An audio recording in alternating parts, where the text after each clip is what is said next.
India has started to vote in the general elections, a 7-phase process involving 900 million voters, whose results will be known on May 23. Narendra Modi, the Prime Minister of India, who is leading the campaign for his governing Hindu nationalist Bharatiya Janata Party, is not dwelling on his record in office or his plans for the future, but instead is criticizing opponents, focusing on national security matters, claiming credit for airstrikes against Pakistan and even asking for votes in the name of soldiers. A large measure of Mr. Modi's anxieties has to do with the emergence of Rahul Gandhi, the 48-year-old president of the Indian National Congress, the leading opposition party. Hailing from a family of prime ministers starting with his great-grandfather, Jawaharlal Nehru, grandmother, Indira Gandhi, and father, Rajiv Gandhi, Mr. Gandhi is scripting quite a remarkable political comeback. When Mr. Modi stormed to power in 2014, the Congress party was reduced to 44 seats in the 542-member lower house of parliament. Mr. Gandhi seemed reluctant to follow his mother, Sonia Gandhi, as the party president, was known to be an indifferent public speaker and became an easy target for right-wing trolls. Mr. Gandhi has made a turnaround over the last 18 months with sharp social media campaigns and assured public speaking, interacting with audiences in town hall settings, and making it a point to address press meetings, something that Mr. Modi has refused to do during his 5 years in power. While largely focusing on secular messaging, Mr. Gandhi has burnished his Hindu credentials through a stream of visits to temples to fight the Hindu nationalist charge that his party cared for Muslim minority votes and not for the Hindu majority. He led the Congress to victory in 3 provincial elections in December, demonstrating the ability to win back the support of groups and the gumption to take on Mr. Modi, accusing him of corruption in a major defense deal. Mr. Gandhi's resurgence has been made possible by Mr. Modi's 5 years in office, which have been marked by economic incompetence, aggressive majoritarianism and institutional decline. Follow coverage of the Indian elections in the New York Times. The Indian Prime Minister's surprise demonetization decision in November 2016, which invalidated major bills that accounted for the majority of currency in circulation, and his hasty introduction of a sweeping new sales tax soon after, gravely harmed the agrarian and informal economy and compounded the problem of joblessness. India's banks are now saddled with non-performing loans, the country's higher education is in a state of crisis, and there is widespread agrarian distress. The social climate of a diverse country has turned toxic in good measure. The leaders of Mr. Modi's BJP regularly vilify Muslims to forge a Hindu vote that transcends caste and language divisions.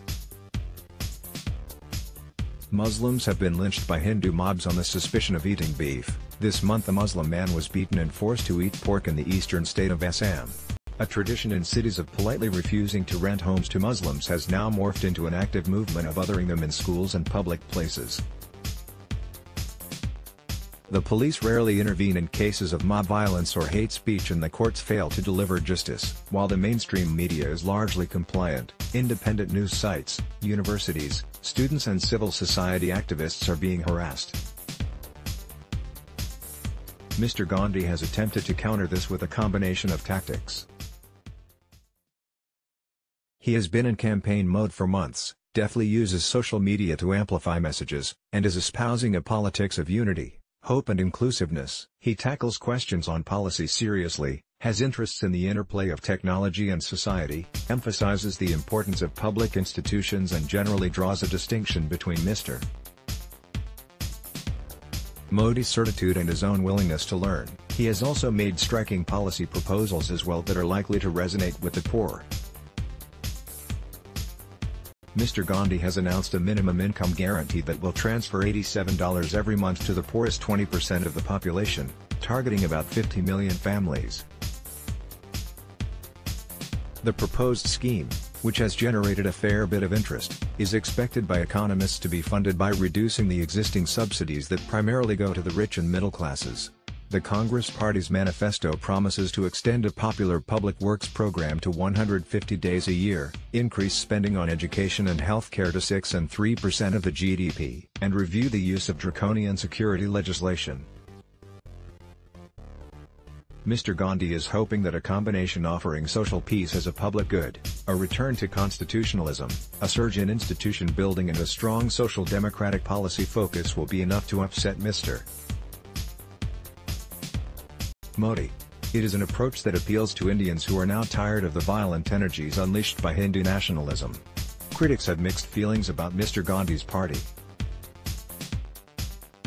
They have long argued that there is scarcely a pathology in India's political life that does not have its origins in years of Congress rule, but even they now recognize the value of leaders like Mr.